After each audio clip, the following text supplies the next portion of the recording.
Hey guys, it's Spooked, and welcome back to my Steven Universe Reviewed series. The episode I will be reviewing today is Mr. Greg.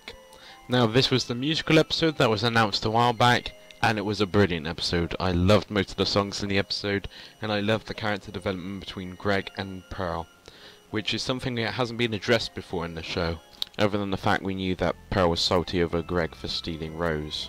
But anyway, let's begin the review. So the episode starts off with Greg and Steven learning that Marty parodied Greg's song Fly Like a Comet and used it in a burger advert. That is why they have received the $10 million. Through a song they contemplate what to do with the money and then decide they should take a trip to Empire City. Steven then suggests Pearl should come and they all decide to go. This is when we were reintroduced to the tension between Greg and Pearl and how they haven't gotten along in years since Rose's death. Then Steven makes some pretty creepy comment how Rose will be coming along with them due to him possessing the gem of rose quartz. Greg and Pearl obviously react weirdly to this. When they arrive, all the staff at the hotel start singing along with Greg, Pearl and Steven. While they are dancing, Greg insists that Pearl dances with him, but Pearl denies due to her grudge against Greg.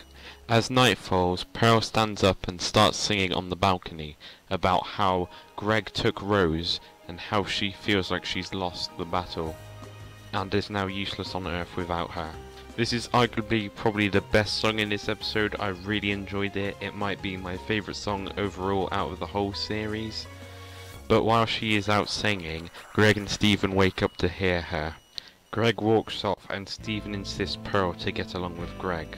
Through another song, they start talking and make up with each other, but at the end of the episode, they seem to be getting along fine. They leave Empire City as Greg sees his giant bill. Now let me move on to things I liked and disliked about this episode. Well, obviously the first thing I liked about the episode was all the songs, especially Pearl's song. All the songs were amazing in this episode. I was expecting it to be with more of the gems, but this was an amazing episode nevertheless. I loved all the songs as I mentioned, and I can't wait to see more songs in the upcoming seasons. Another thing I liked was the fact we got to see character development between Greg and Pearl, which was something that hadn't been addressed before other than the flashbacks. I like how this was all resolved through singing, which was an amazing part of the episode as I mentioned before. Another thing I liked was the scenery. Of course in Empire City there's going to be amazing scenery, and this was especially shown when Pearl was singing and the background was blurred out. That is probably one of my favourite scenes in the show, with the background and her spinning around in an animation.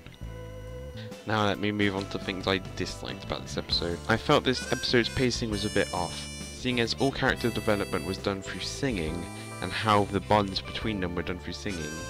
It felt a bit of a rushed episode, seeing as we didn't have much talking between the characters. Everything just seemed to be resolved in the 1 second that they were talking to each other while Steven played the piano. But honestly that isn't that big of a complaint, as this is probably one of my favourite episodes of the show. I know it's not that good story-wise, but all the music in it was amazing, and it was a great episode in itself. It's why I give this episode 9 out of 10. The only complaint I had, of course, was the pacing, but everything else was perfect in my opinion, and I can't wait to see the next episode. So join me next time for Too Short to Ride.